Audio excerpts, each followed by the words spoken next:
এজন জ্ঞানী দেউতাকে নিজৰ পুত্ৰক কৈছিল, জীৱনত তিনিটা বস্তু কেতিয়াও এৰি নিদিবা, ভাল খাদ্য, ভাল বিচনা আৰু ভাল ঘৰ। তেতিয়া ল'ৰাটোৱে দেউতাকক কৈছিল, মই দেখোন বহুত দুখীয়া দেউতা। ভাল খাদ্য, ভাল বিচনা আৰু ভাল ঘৰ এয়া কেনেকৈ সম্ভৱ হ'ব? মোৰ বাবে এয়া ইমান সহজতে সম্ভৱ হ'ব জানো? তেতিয়া দেউতাকে ক'লে, যেতিয়াই তোমাৰ বেছিকৈ ভোক লাগিব তেতিয়াই খাবা। তেতিয়াহ'লে যি খাবা সেয়াই আটাইতকৈ ভাল খাদ্য হ'ব।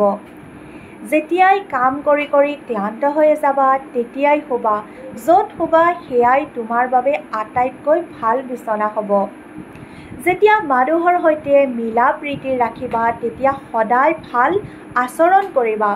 তেওঁলোকৰ অন্তৰ জয় কৰি তাত বাস কৰিবা।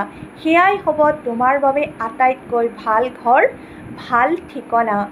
মেইন কথাটো হ'ল আত্মসন্তুষ্টি। আপোনাৰ লগত যি আছে সেইখিনিকে লৈ যদি আপুনি বহুত বেছি সুখ অনুভৱ কৰে তেন্তে সকলোবোৰতে আপুনি পৰম সুখ লাভ কৰিব। ঘৰখনৰ প্ৰত্যেকজন ব্যক্তিৰ মাজত ইজনে সিজনৰ প্ৰতি বুজাবুজিৰ ভাৱ আৰু সহনশীলতাৰ ভাৱ থাকে তেন্তে তাতকৈ আৰু বেলেগ সুখ লাগে জানো? সুখেৰে গ্ৰহণ কৰা প্ৰত্যেকটো বস্তুৰ মূল্য আচলতে অপৰিসীম।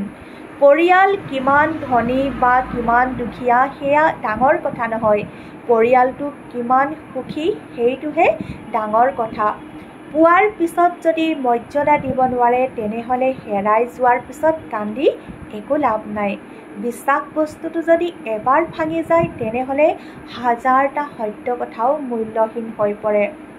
যিসকলে আপোনাক ভাল নাপায় তেওঁলোকে আপোনাৰ দুখ খুচৰিবই।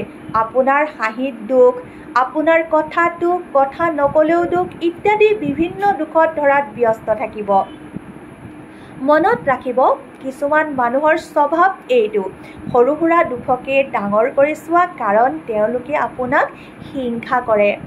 আপোনাৰ সফলতাত তেওঁলোকৰ সহ্য অনুভৱ নহয়, সেয়েহে তেওঁলোকক পৰাপক্ষত এৰাই চলিব। য'ত আপোনাৰ উদাৰতাত তেওঁলোকৰ একো গুৰুত্ব নাই। যিজন যাব তেওঁ ডাৱৰীয়া আকাশ দেখিয়ে আঁতৰি যাব। যিজন থাকিব হাজাৰ ধুমুহা বতাহতো কাষত থাকিব। যদি জীৱনত শান্তি বিচাৰি ফুৰিছে তেনেহ'লে মতলবী মানুহবোৰৰ পৰা দূৰত থাকিব, শান্তি নিজে নিজেই আহিব।